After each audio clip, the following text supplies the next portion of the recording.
Baik, eh, saya Coga Desa Triangga dengan NIM 2222435 ingin mempresentasikan ujian akhir semester TM 5213 Teknik Produksi Lanjut dengan dosen pengampu Mas Amegaya Sutra dan Mbak Sylvia Dewi Rahmawati dengan judul eh, review paper ini yaitu Novel Artificial Lift Technology Improve Marginal Field Economic Study dengan authorization-nya dari Du Bois dari Dallas Production, ada Alrich dan Somes dari Arlift Technology.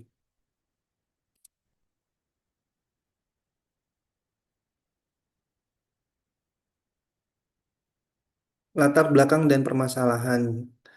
Eh, dalam paper ini eh, studi case pada lapangan Burkett yang berlokasi di Coleman County, Texas, di mana lapangan ini ditemukan pada tahun 1924.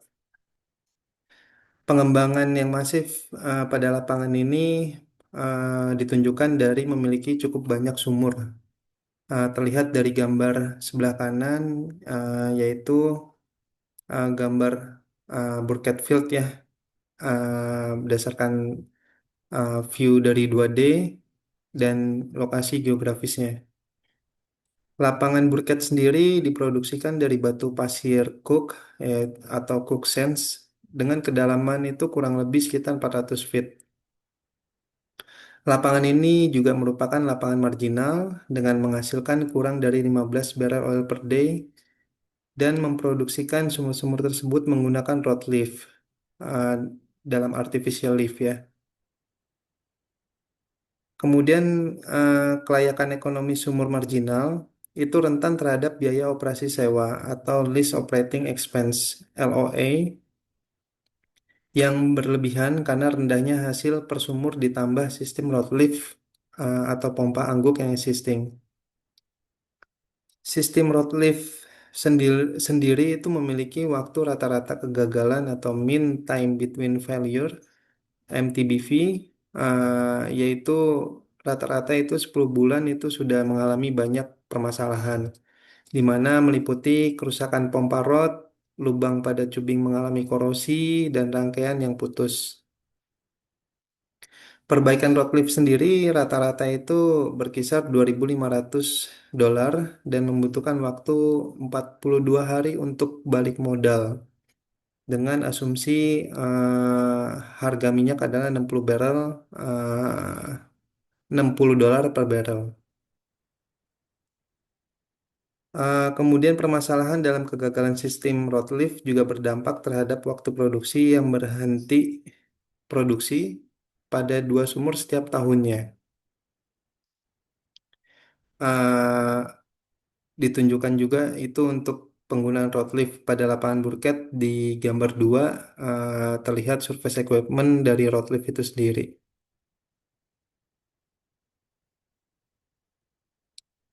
Kemudian dalam metodologinya, langkah-langkah yang dilakukan dari permasalahan yang timbul di atas, yaitu menggunakan teknologi sistem lifting terbaru ya, dengan pengangkatan atau lifting pneumatic novel, di mana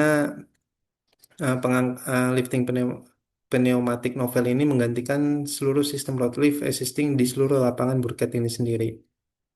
Langkah yang dilakukan sebelum mengganti teknologi pneumatik adalah penyelidikan profil produksi dan kedalaman sumur pada lapangan Burkett yang kemudian dicari kesamaannya eh, pada lapangan rujukan. Dalam hal ini, dalam studi case ini, lapangan Oklahoma Timur yang memiliki profil produksi dan kedalaman sumur yang sama.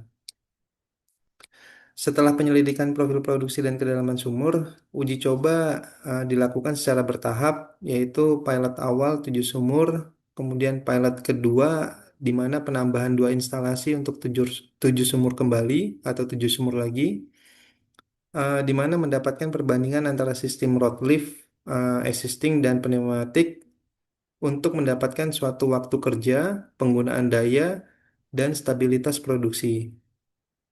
Setelah uji coba bertahap pilot awal maupun pilot kedua, selanjutnya dikonversikan penuh ke seluruh sumur-sumur di lapangan Burket sendiri.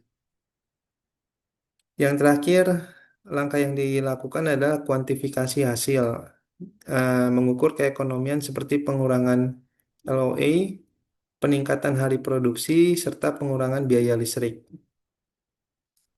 Adapun juga implementasi teknis dalam metodologi ini, yaitu downhole komponen, di mana meliputi pompa penghisap fluida bottom up, pompa penguat yang dipasang pada kabel baja tahan karat 316, yaitu anti korosi berdiameter 1/4 inch. Pompa bawah dan setiap pompa booster dipasang dengan jarak 250 feet dengan alasan jarak tersebut cukup untuk memindahkan cairan antara pompa ke permukaan. Nah, ini seperti terlihat pada gambar 3, yaitu overview of novel pneumatic lift system ya. Jadi ada nomenklatur A dan B di sini adalah A sebagai fluid intake pump atau bottom pumpnya sendiri. Terus kemudian B ini adalah booster pump. Nah, masing-masing antara pompa ini itu berjarak 250 feet dengan alasan jarak tersebut cukup untuk memindahkan cairan antara pompa ke permukaan. Kemudian sistem tertutup closed loop, yaitu satu saluran polypipe digunakan untuk injeksi. Ini terlihat dari gambar 4 ya. Jadi polypipe satu saluran polypipe itu digunakan untuk injeksi. eh, Kemudian satu saluran lain untuk mengembalikan udara atau gas ke permukaan. Ini bisa terlihat juga sebenarnya di gambar 3 ya. Jadi pada saat dia eh, satu saluran polypipe ini digunakan untuk injeksi pada line merah atau pada line merah dengan cara bekerjanya secara tekanan adalah yang dibutuhkan 125 psi. Terus kemudian satu saluran lainnya itu mengembalikan udara atau gas ke permukaan. Dua saluran ini membentuk suatu loop tertutup atau closed loop. Ini seperti tadi sebelumnya saya sampaikan di gambar keempat ada satu polypipe itu untuk injeksi yang berwarna red line ini. Terus kemudian ada satu saluran air ini mengembalikan udara gas ke permukaan itu ini sebagai booster pumpnya ya. Jadi yang melewati itu apa udara maupun gas ke permukaan dan kemudian itu membentuk suatu sistem loop tertutup. Nah, satu saluran lagi itu polypipe ketiga itu adalah pipa produksi yang membawa cairan ke produksi ke permukaan. Itu bisa terlihat di line warna hijau ini di gambar 3 gitu ya. Uh, Langsung uh, produksi itu diangkat ke permukaan dan ditampung ke dalam storage minyak dan air.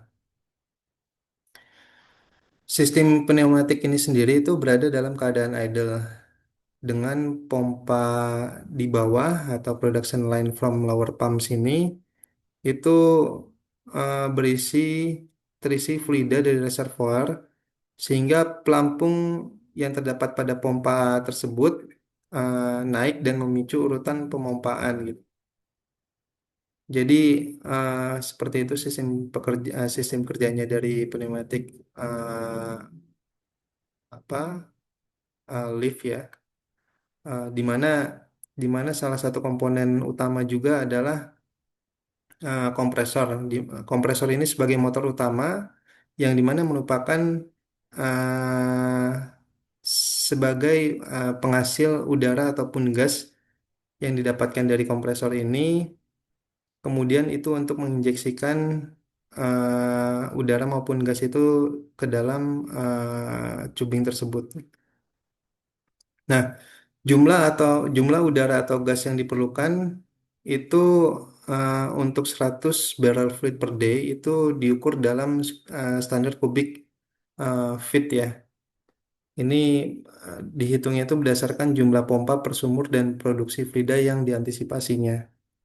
Ini bisa terlihat di tabel secara korelasi, eh, yaitu tabel 2. Sebelum ke tabel 2, saya akan menjelaskan mengenai tabel 1 di mana korelasi antara pump stage dengan kedalaman sumur dengan jumlah fluida yang didapatkan pada penggunaan cubing 3,5 inch dan cubing 4,5 inch, di mana bisa terlihat bahwa maksimum production barrels per harinya itu dalam cubing 3,5 inch itu memerlukan pump stage itu dua dengan kedalaman sumur itu kurang lebih sekitar 500 feet ya. Terus kemudian untuk 4,5 inch maksimumnya adalah 400 barrel per day. Nah, kemudian seperti yang tadi saya sampaikan sebelumnya, untuk mendapatkan 100 barrel fluid per day yang dikonversikan sebagai standar kubik feet gitu ya, konsumsi udara atau gasnya itu eh, korelasinya kita lihat dari tabel 1 tadi bahwa pump stage 2 jika kita menggunakan cubing 3,5 inch maksimum barrel per day-nya adalah 375. Jika kita menggunakan 4,5 inch maksimum barrel per day-nya adalah 400, di mana kalau kita konversikan ke dalam standar kubik feet itu didapatkan 4,2 standar kubik feet. Nah, ini konsumsi udara atau gas dengan sumur eh, jika memiliki sumur yang liquidnya itu lebih dari 100 BFPD gitu. Nah, di bawah ini adalah gambar overview of surface component. Jadi dari motor utama yaitu kompresor itu sendiri, kompresor sentral ya. Terus kemudian masuk ke dalam salvage propane tank for storage, di mana itu nanti dari masuk ke dalam tank storage ini akan diinjeksikan eh, ke masing-masing sumur. Setelah diinjeksikan, terus kemudian melewati polypipe 1, 2, dan akhirnya polypipe 3 itu sendiri itu mengantarkan cairan fluida reservoir ke permukaan sehingga dapat diproduksikan liquid tersebut dan masuk ke dalam storage minyak maupun air itu sendiri. Nah, gambar berikutnya itu adalah gambar surface equipment ya, dengan rod lift gitu dan dengan pneumatic lift. Bisa dilihat bahwa kalau dengan rod lift itu banyak komponen-komponen rod lift konvensional ya, itu banyak banyak komponen-komponen yang terdapat di dalam surface-nya. Nah, sedangkan kalau pneumatic lift itu tidak terlalu banyak komponen di surface-nya gitu. Sehingga apa? Sehingga yang didapatkan hasil utama dari konversi teknologi ini itu MTBF meningkat dari 10 bulan menjadi lebih dari 4 tahun. Terus kemudian kombinasi MTBF yang lebih panjang dan tidak adanya perbaikan menghasilkan 45 hari produksi tambahan per sumur setiap tahunnya. Keuntungan tahunan meningkat lebih dari 6.700 per sumur, didorong oleh pendapatan tambahan dan LOE yang lebih rendah. Jadi bisa mengurangi sampai $340 per bulan per sumur. Selain itu, hasil utama dari konversi ini, keuntungannya dapat mengurangi biaya jaringan listrik karena daya dipusatkan pada stasiun kompresor. Untuk teknisnya, masalah pada rod lift assisting seperti cubing, akibat korosi dan kegagalan pompa seperti apa rangkaian yang putus dan lain-lain itu telah dieliminasi. Nah, itu fungsi dari gambar sebelumnya terlihat bahwa kalau kita memiliki road lift itu komponen di surface-nya itu terlalu banyak. Kalau kita menggunakan pneumatic lift itu komponen di surface-nya itu sedikit, gitu. Sehingga masalah-masalah pada road lift existing atau road lift konvensional itu eh, dapat dieliminasi. Kemudian selanjutnya biaya perawatan jaringan listrik yang tersebar itu berkurang karena listrik hanya disalurkan ke stasiun kompresor terpusat, bukan ke setiap lokasi sumber individunya. Nah, selanjutnya hasil utama keunggulan dari menggunakan atau ya menggunakan pneumatic lift ini, eh, s- sistem pneumatik ini mengatur sendiri, artinya tidak menggunakan energi saat menganggur. Pompa hanya memulai urutan pemompaan ketika pompa di bawah itu terisi fluida reservoir melalui mekanisme pelampung, sehingga dapat mengoptimalkan jumlah energi yang digunakan untuk mengangkat produksi. Dalam lingkungannya, regulasi lingkungan eh, dengan menggunakan pneumatic lift itu sendiri itu dapat menghilangkan emisi metana, terutama ketika digunakan dalam konfigurasi closed loop dengan gas gitu ya. Terus kemudian berkurangnya paparan lingkungan secara signifikan dengan menghilangkan 50 stuffing box dengan mengganti kepala sumur khusus yang mencegah kebocoran di permukaan. Nah, ini gambar annual annual maintenance and loss production cost comparison ya. Jadi kalau kita menggunakan road lift ya bisa terlihat bahwa dari masing-masing uh, komponen seperti repair itu kita membutuhkan biaya sekitar 2.500 per sumur gitu. Terus loss productionnya pun juga bisa dengan banyaknya problem banyaknya problem dapat menghasilkan loss production yang cukup signifikan ya, sehingga berkurangnya revenue sekitar $3.960. Terus kemudian untuk maintenance juga cukup costly, yaitu $1.200 per sumur gitu ya. Dan grid maintenance-nya itu sendiri sekitar $960 per sumur.